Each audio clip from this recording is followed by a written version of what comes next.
Hello, I am Neha Goswami, pregnancy consultant and chief embryologist at Riva IVF। आज हम इस video में pregnancy naturally conceive कैसे होती है उस बारे में बात करेंगे और अगर नहीं हो रही है तो क्या करना चाहिए।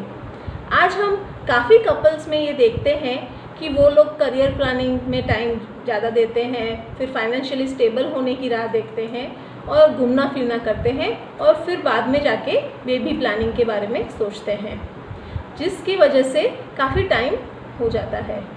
3-4 महीने वो पूरी कोशिश करते हैं नेचुरली कंसीव करने की, लेकिन फिर धीरे धीरे वो फ्रस्ट्रेशन मोड में आ जाते हैं और डॉक्टर की सलाह लेने पहुंच जाते हैं।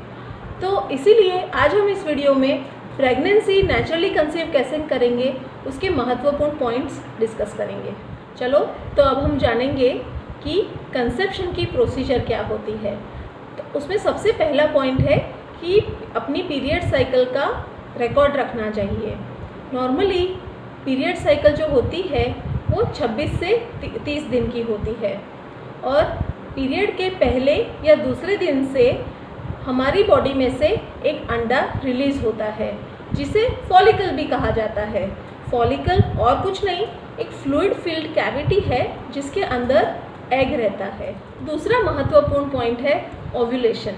हमें ओव्यूलेशन पर ध्यान देना चाहिए।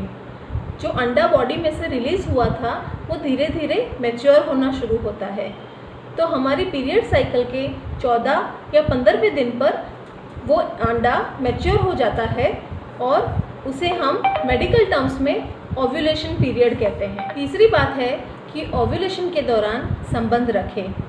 जब हमारी बॉडी में मैच्योर एग या मैच्योर फॉलिकल रिलीज़ होता है तो फैलोपियन ट्यूब उसे कैप्चर कर लेती है और फैलोपियन ट्यूब के होते हुए वो एम्पुलरी रीजन में जाकर अंडा बैठ जाता है। एग या फॉलिकल हमारी बॉडी के अंदर 18 से 20 घंटे तक जिंदा रहता है। उसी दौरान अगर स्पर्म का मिलन हो जाए तो प्रेगनेंसी रहने के चांसेस पूरे बढ़ जाते हैं। स्पर्म हमारी बॉडी के अंदर 4 से 5 दिन तक जिंदा रहते हैं। जब हमारी नॉर्मल पीरियड साइकिल 26 से 30 दिन की होती है तो हम 11 से 20 दिन तक अल्टरनेट डे पर संबंध रखने की सलाह देते हैं, जिसके कारण ओव्यूलेशन पीरियड के दौरान अगर संबंध रखा जाए तो प्रेगनेंसी के चांसेस बढ़ जाते हैं। चौथी बात है कि वज़न को सही रखें। नॉर्मली हमारा बॉडी मास इंडेक्स मतलब BMI 17 से 34 होता है। तो अगर बॉडी मास इंडेक्स 34 से ज़्यादा है तो मोटापे के कारण कंसीव करने में टाइम लगता है। उसी तरह अगर बॉडी मास इंडेक्स 17 से कम है तो वज़न कम होने के कारण भी कंसीव करने में टाइम लगता है। हेल्दी फूड का सेवन करें, जैसे कि ग्रीन लीफी वेजिटेबल्स हैं, दाल है, फिर ग्रीन टी है, जिसके कारण कंसीव करने में आसानी रहती है। उसी तरह ज़्यादा एक्सरसाइज न करें, क्योंकि ज़्यादा स्ट्रेनियस एक्सरसाइज करने से जो पीरियड साइकिल होती है वो चेंज होने के चांसेस बढ़ जाते हैं, जिसके कारण ओव्यूलेशन का भी टाइम चेंज हो जाता है। उसके बाद का पॉइंट है कि सही उम्र में प्लानिंग करना। तो नॉर्मली हमेशा हम हमारे पेशेंट्स को कहते हैं कि 25 से 30 साल की उम्र में अगर शादी हो जाती है तो बाय योर सेकेंड हनीमून आप बेबी का प्लानिंग शुरू कर सकते हैं एंड बाय 3rd और 4th एनिवर्सरी आपको बेबी आपकी गोद में मिलेगा।